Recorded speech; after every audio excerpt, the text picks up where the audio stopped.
Jose Mourinho knows how to treat a footballer, but Carlo Ancelotti knows how to treat a person. This heartfelt statement from Zlatan Ibrahimovic doesn't just underscore the striker's close relationship with the Italian coach, but also exemplifies an entire philosophy that's aided Ancelotti's journey to becoming one of the most decorated managers in European football.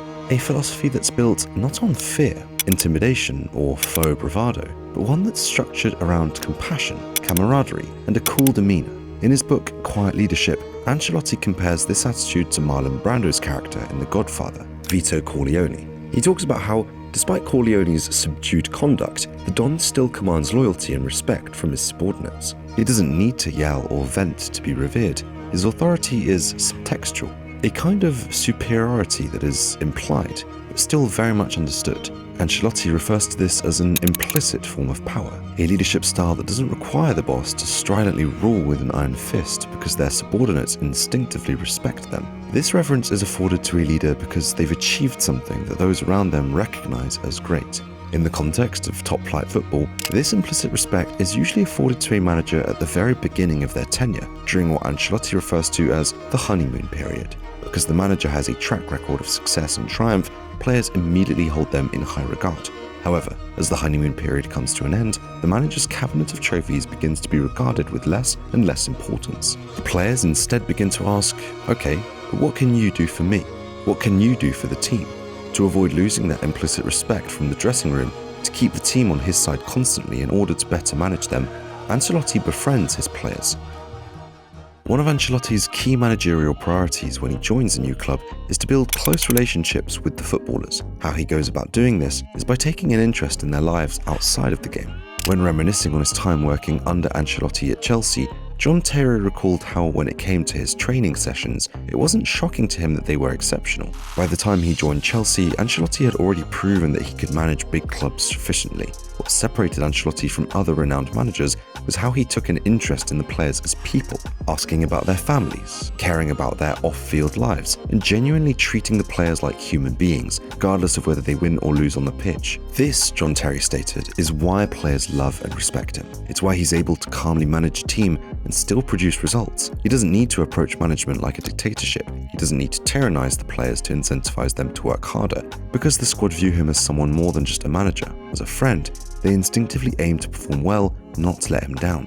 This isn't to say Ancelotti is always and absolutely serene. He, by his own admission, occasionally loses his temper, but because these episodes are so few and far between, they leave an intense impression on the players. Because he isn't a manager who is perpetually stern or angered, these flashes of genuine ire are taken more seriously by the team. Nevertheless, Ancelotti makes sure not to remain in this anger. He returns to his usual calm demeanour shortly after letting his frustrations out, focusing his energy on finding a solution and moving past the situation. An example of when Ancelotti's calm and comradely approach came in useful was during the 2009-2010 season, his first year at Chelsea, when his side was knocked out of the Champions League during the round of 16. It was no secret at that point that the then owner Roman Abramovich was prone to putting a great deal of pressure on his managers to win trophies. It also wasn't a secret that Abramovich tended to hastily sack managers who didn't meet his expectations. Instead of focusing too much on Abramovich and aimlessly hanging on to the Champions League loss, Ancelotti gave the players a new objective: win the Premier League and FA Cup double. He galvanised the players, telling them that between the 20th and 21st centuries, only 5 clubs in the Premier League had managed to win the double. He expressed to them that if they managed to achieve this feat, they would be the first to do so in 8 years since Arsenal in 2002.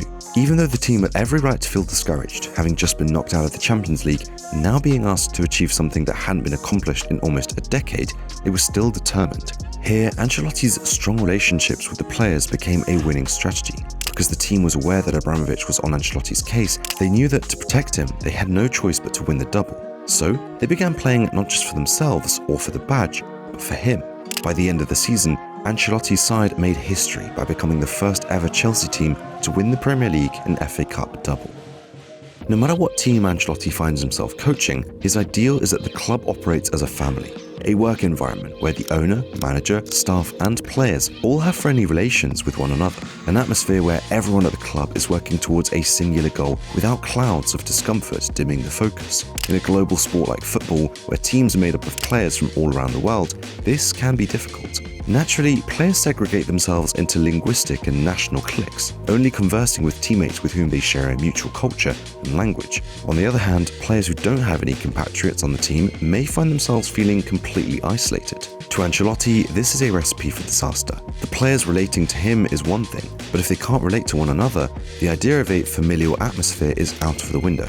This lack of off-field harmony will reflect on the on-field performance of the team to their detriment. To avoid this situation, Ancelotti makes it clear that he expects every player to learn the language of the country they're operating in.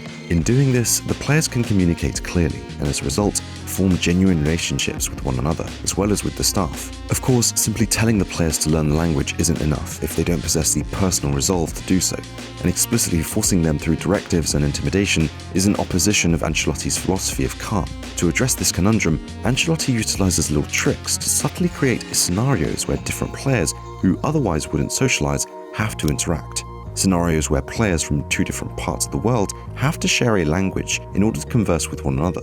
One of these tricks is shifting the seating arrangement. In 2014, Toni Kroos had just joined Real Madrid from Bayern Munich, and Ancelotti initially sat him close to fellow German Sami Khedira during mealtimes. After some time had passed, Ancelotti began to sit Kroos closer to Spaniard Sergio Ramos in an attempt to build a stronger relationship between the two, and in turn, help Kroos become more comfortable speaking Spanish. He employs this same integration approach when it comes to training, subtly splitting cliques up and mixing groups to further familiarize the players with one another.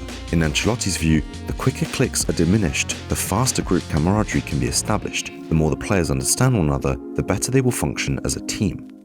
When Antonio Rudiger joined Los Blancos in 2022, he had only been at his new home a few hours before receiving a visit from Ancelotti. The manager came by to welcome him to Real Madrid and ended up having dinner with Rudiger and his family, where he stayed and chatted for around 2 hours before heading back home.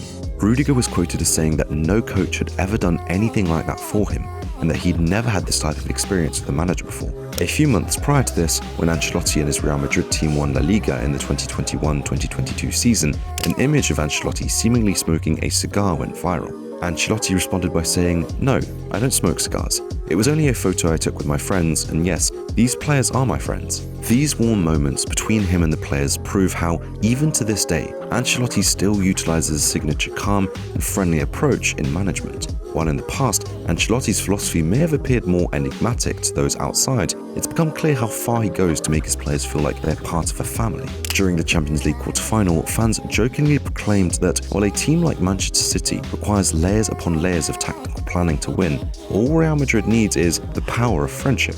Of course, this is hyperbolic, and the Spanish team is just as tactically adept as any other, but it goes to show how much friendship has become associated with Ancelotti's teams. With Kylian and Mbappe's arrival to Madrid on the horizon, a lot of fans have questioned whether this positive atmosphere can continue. They point to Mbappe's alleged egotistical behavior and big name status as warning signs that he might negatively impact the dressing room. Although I understand where this concern stems from, people forget that Ancelotti has managed superstars before. Not only have these superstars not clashed with him, but they've also had nothing but good things to say about the manager. The team atmosphere at the clubs flourished and his sides went on to see success. I also believe that, with age, Mbappé has grown into his fame and matured as a man. In any case, I'm eagerly awaiting his arrival to Madrid along with the rest of the world, and I'm curious to see how Ancelotti will once again put his philosophy to use to lead his team to victory.